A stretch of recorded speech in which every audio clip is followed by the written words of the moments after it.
सुप्रभात छात्रों, मैं आपकी हिंदी की अध्यापिका आज आप सभी को कक्षा 4 का पाठ 3 पढ़ाने जा रही हूँ, जिसका नाम है झोपड़ी का मूल्य। ये एक कहानी है जो रविंद्रनाथ टैगोर द्वारा लिखी गई है।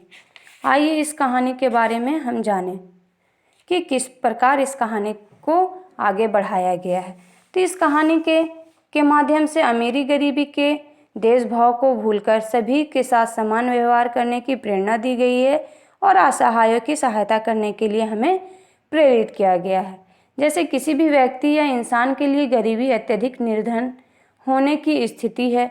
यह एक प्रकाष्ठा की स्थिति होती है जब छत, भोजन, कपड़े, दवाइयाँ आदि जैसी जीवन की सारी जरूरी चीज़ें की कमी होती है तो व्यक्तियों को गरीबी महसूस होती है। परंतु एक अमीर व्यक्ति जिसके पास भोग विलासिता के सभी साधन मौजूद हों, वो इस गरीबी को नहीं समझ सकता है।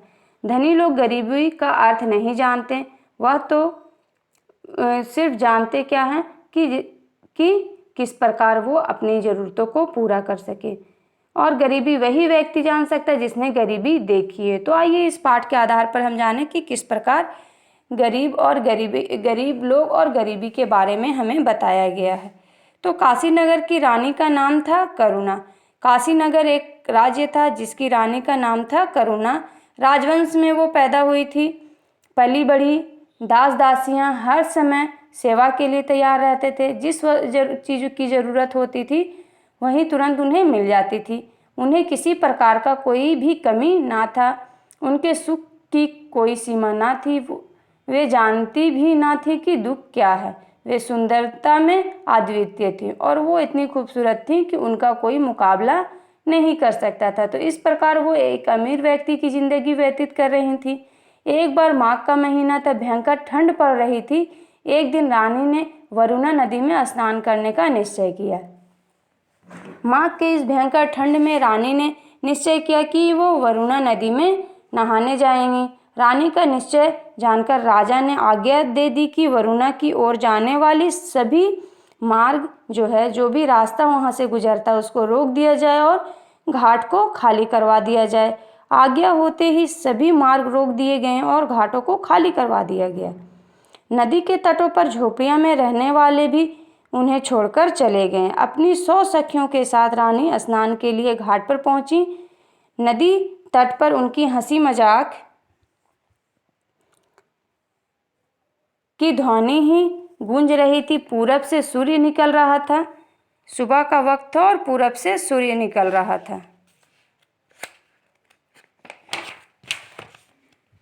रानी अपनी सखियों के साथ नदी में स्नान कर रही थी। करके जैसे ठंडे पानी में स्नान के कारण रानी ठिठुर गई और ठंड से थरथर कांपने लगी। उन्होंने अपनी सखियों को कहा, जल्दी आग जलाओ, मैं ठंड से मरी जा रही हूँ। रानी की आज्ञा पाकर सखियाँ जंगल से लकड़ियाँ लाने के लिए दौड़ पड़ीं। रानी ने चिल्लाकर कहा, इतनी दूर कहाँ जा रही हो? सामने जो झोपड़ी दिखाई दे रही है उसी में आग लगा दो।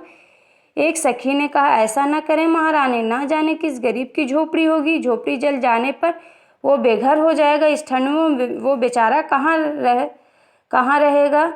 क्योंकि रानी जो थी वो पूरी तरीके से परिपूर्ण थी। उन्होंने कभी गरीबी देखी नहीं थी, इसलिए उन्हें झोपड़ी के महत्व के बारे में नहीं पता था।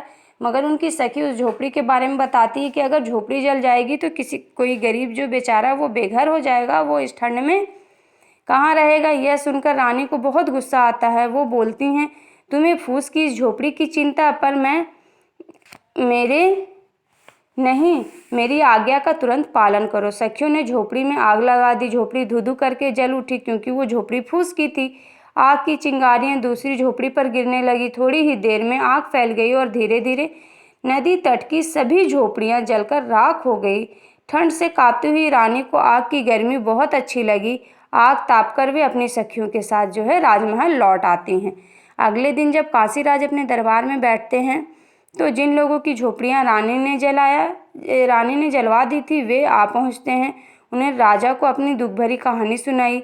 सारी बातें सुनकर राजा का सिर वो लज्जा से झुक जाता है, क्योंकि उनका काम है प्रजा की सेवा करना, ना कि प्रजा को दुख पहुंचाना। रानी की मूर्खता पर उन्हें बहुत गुस्सा आता है। वे सभा से उठे और सीधे राजमहल पहुंचते हैं। राजा ने क्रोध में रानी से पूछा, रानी तुम निर्दोष दीन दुखियों की घर क्यों जलवा दिया? रानी ने भी थोड़ा बिगड़कर कहा, घास फूस की इन पुरानी टूटी फूटी झोपड़ियों से को आप घर कह रहे हैं? उनके ना रहने से किसी को क्या हानि हो सकती है, और होगी भी तो कितनी? अपनी रानी की प्रसन्नता के लिए तो राजा लोग ना जाने कितना खर्च कर डालते हैं। आप उन घास फूस के झोपड़ियों के कारण मुझ पर क्रोध कर रहे हैं। रानी बोलती है कि एक राजा का धर्म होता है अपनी रानी को खुश रखना, और उसके लिए वो कितने कितने खर्च करते हैं। आप सिर्फ एक झोपड़ी के लिए मुझ पर गुस्सा रहे हैं।